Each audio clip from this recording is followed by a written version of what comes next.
Cet homme l'a vu. Et la Bible dit, le roi a dit, appelez-moi David. L'onction te fera appeler. L'onction te fera appeler dans le cours royal. Car l'onction a la royauté.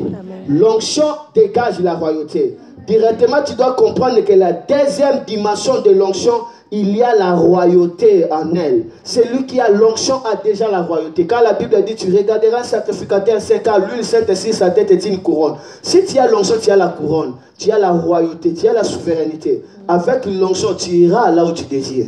Avec l'onction, rien ne peut stopper dans ton parcours. L'onction va t'amener plus loin. L'onction va t'amener plus loin. Et l'onction démontre la consécration, la sanctification et la distinction sur une personne ou sur un objet. Lorsque l'onction te touche, tu seras consacré. Amen. Intouchable. Tu seras sanctifié, mis à part. Et tu seras distingué. L'onction va te distinguer. Nous le voyons dans le livre d'Exode chapitre 40, le verset 15. On voit ce que l'onction peut faire. L'onction les sanctifie, les consacre.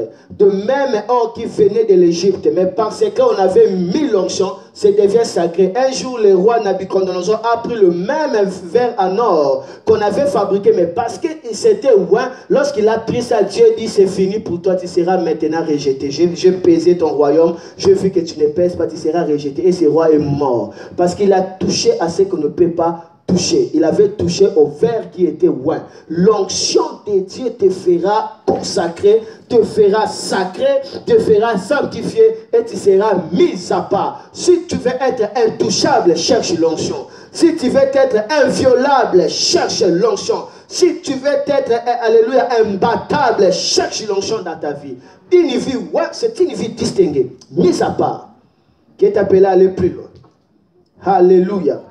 Alléluia. Voilà d'Ecclésiaste 9, verset 8, la Bible dit qu'à chaque temps, que tes vêtements soient blancs et que l'huile ne manque pas sur ta tête. Parce qu'il sait que la tombée de l'onction sur ta tête est là pour te distinguer, pour te consacrer, pour te rendre intouchable, inviolable. Alléluia. L'onction te rendra un domaine réservé pour Dieu. Lorsqu'on te touche, on touche Dieu. Voilà pourquoi Dieu dit, ne touchez pas à mes oins. Ne touche pas ceux qui ont l'onction sur leur tête. Alléluia. Amen. Et il y a encore une autre dimension que nous devons comprendre, que l'onction ne peut pas être reproduite, ne peut pas être copiée, ne peut pas être multipliée par quelconque des personnes. Amen. Amen. Là, nous voyons ça dans Exode 30, 31 à 33. La Bible dit, personne ne va reproduire cette formule. Pour dire tout simplement que l'onction n'est pas à vendre, l'onction n'est pas à fabriquer, l'onction c'est un domaine de Dieu lui-même.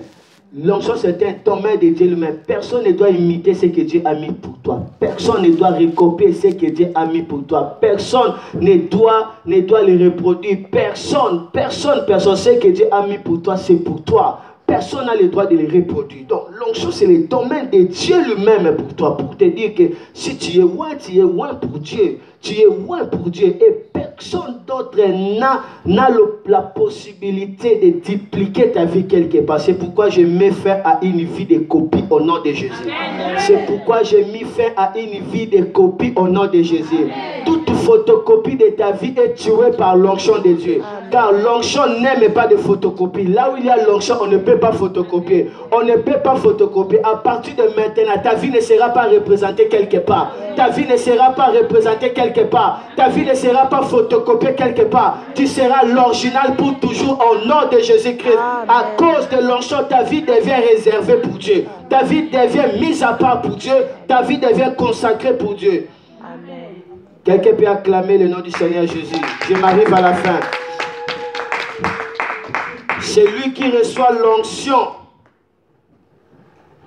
commencera à régner. Et ce genre de personnes ne peut que naviguer dans la vitesse divine.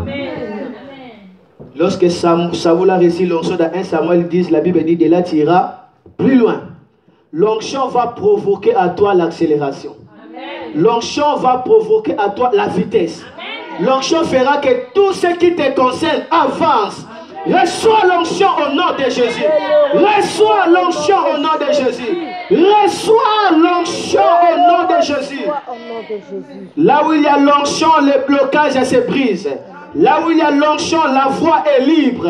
Là où il y a l'onction, les démons sont chassés. Là où il y a l'onction, il y a la délivrance. C'est pourquoi dans Ésaïe 10, 27, la Bible dit, lui il brisera les chaînes. Lui il brisera les chaînes. Là où il y a l'onction, des jougs seront brisés.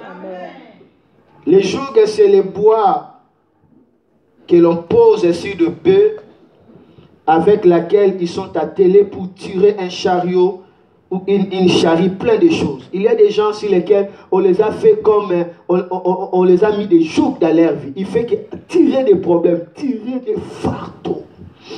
Ils travaillent pour le compte d'autres personnes. D'autres personnes, ils utilisent leurs étoiles. Eux, ils brillent. Eux, ils ne représentent absolument rien. Parce que quelques personnes ont des travail. Il y a même certaines personnes qui travaillent des centaines d'autres personnes. Vous allez voir la personne qui est déjà vieux, mais il apparaît jeune et maintenant des jeunes apparaissent comme des vieux. Parce que les jeunes sont dans des jougs. Quelque chose le pèse pour qu'ils puissent tirer des fardeaux. Oh, la bonne nouvelle pour toi ce matin. L'onction vient de briser tout joug dans ta vie. L'onction vient d'éclater tout joug dans ta vie. L'onction vient de mettre fin à tout joug dans ta vie au nom de Jésus. Ta vie ne sera jamais à condamner à tirer des chariots. Ta vie ne sera jamais à condamner à tirer d'autres personnes. Ta vie va être libre comme l'aigle au nom de Jésus. L'onction brise toute forme de fardeau imposé par la société, imposé par la famille, par les circonstances, par le royaume de Satan et toute réalité de la vie. Cesse d'être sous